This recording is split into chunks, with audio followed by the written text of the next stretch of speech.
जब तक हम भारतीयों की पूंछ में आग न लगाई जाए तब तक हमारी आंखें नहीं खुलती। ये बात आज एक बार फिर से हमने खुद साबित कर दी है। कैसे, तो आप खुद अपनी स्क्रीन पर देख लीजिए।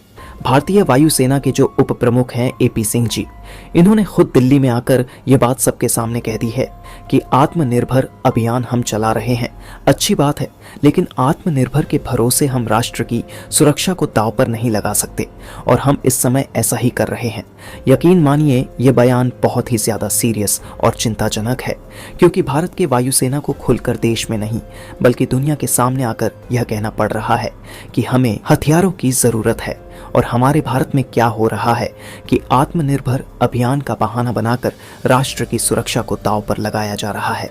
आपको लग रहा होगा कि मैं कैसे बोल रहा हूं, लेकिन अगर आप मुझे बताइए कि भारतीय वायुसेना के लिए 2008 में 180 लड़ाकू विमान खरीदने चाहिए थे, लेकिन उस समय हम भयंकर कमी से जूझ रहे थे, इसलिए हम 180 लड़ाकू विमान खरीद नहीं सके।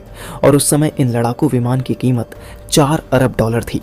लेकिन हुआ क्या, सरकार ने सिर्फ 36 राफेल लड़ाकू विमान फ्रांस से खरीद लिए और कहा कि ये कभी फिर खरीदेंगे। जी हाँ, कहाँ, 180 की हमें ज़रूरत थी और हमने कितने खरीदे? 36। उसके बाद सरकार ने क्या किया, इन 180 की संख्या घटाकर 140 कर दी, फिर 140 की घटाकर 114 कर दी। आज की तारीख में हमारी MRFA की ये डील है, इसे 16 साल बीत चुके हैं। आज तक भी हम इस डील को पूरा नहीं कर पाए हैं।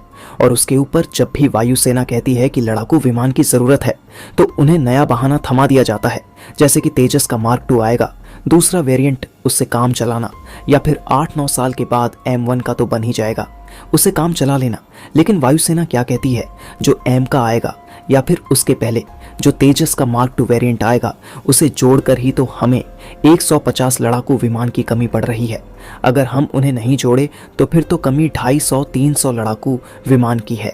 इसीलिए इन बहनों से तंग आकर वायुसेना ने यह पूरा मामला खुद अपने हाथों में ले लिया है और आक्रामक रुख भी अपनाया है। जहां एक तरफ वायुसेना के उप प्रमुख ने दिल्ली में आकर खुलेआम बयान दिया है, वहीं दूसरी तरफ रिपोर्ट आ रही है डिफेंस सोर्सेस के हवाले से कि वायुसेना अब डिफेंस मिनिस्ट्री के ऊपर प्रेशर बना रही है और उन्हें कह रही है कि एटलीस्ट इस डील का जो एक्सेप्टेंस ऑफ नेसेसिटी है उसे आप जल्द से जल्द अप्रूव कीजिए, क्योंकि उसके अप्रूवल के बाद ही जो तमाम लड़ाकू विमान बनाने वाली कंपनियां हैं दुनिया भर की, वह इस डील पर आगे बढ़ पाएंगी। वो देखेंगे कि किस प्रकार की बिड डालनी है, फिर उन बिड को यहाँ पर फाइनलाइज किया जाएगा और एक एक लड़ाकू विमान प्राइस और उसकी स्पेसिफिकेशन के हिसाब से चुन लिया जाएगा। साथ ही इस एक्सेप्टेंस ऑफ नेसेसिटी के बिना आप फंड भी जारी नहीं करवा सकते फाइनेंस मिनिस्ट्री से, यानी कि ये सबसे बड़ा रोड़ा है इस डील को कंप्लीट करने का। और इसलिए वायुसेना एक्सेप्टेंस ऑफ नेसेसिटी पर सबसे आक्रामक रुख अपना चुकी है और इसे अप्रूव करवा कर ही मानेगी। लेकिन आपको एक हैरान करने वाली बात बता दूं कि अगर हमारी सरकारें डील ही ना होती और 2008 में ही यह डील हो जाती तो उस समय 180 लड़ाकू विमानों का खर्चा आता 4 से लेकर $5 अरब। लेकिन अब 2024 में ये डील होगी तो पता है अंदाज कितना खर्चा आएगा, $20 अरब, वो भी सिर्फ 114 लड़ाकू विमानों का। यानी कि हमने लड़ाकू विमान की डील डिले करने में अपना ही नुकसान करवाया। हमारे लड़ाकू विमान भी कम होंगे और साथ ही खर्चा दुगने नहीं चौगुन से भी ज्यादा होगा। लेकिन आपको बता दूं, इन 114 लड़ाकू विमान डील से सिर्फ काम नहीं चलेगा, इसके साथ हमें कम से कम 2 फ्लीट स्टेल्थ लड़ाकू विमान भी चाहिए, क्योंकि एमका को बनने में अब थोड़ा वक्त ज़रूर लगेगा, क्योंकि सरकार ने उसकी फंडिंग भी डिले करी है, जल्दी से जल्दी जारी नहीं करी। इस वजह से उसमें भी 1-1.5 साल का डिले आपको देखने को मिलेगा।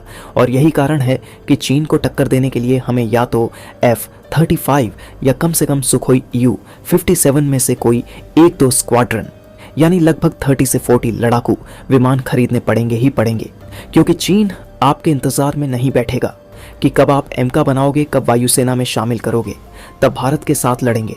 इतना हम हाथ बांध कर बैठ जाएंगे?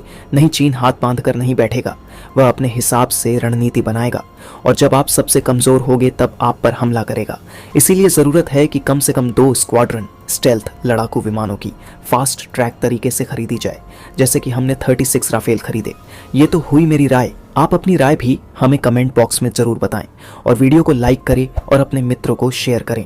और आप लोग इस चैनल पर नए हो तो चैनल को सब्सक्राइब करें। हम आपसे मिलते हैं इसी तरह की इन्फॉर्मेटिव वीडियो के साथ।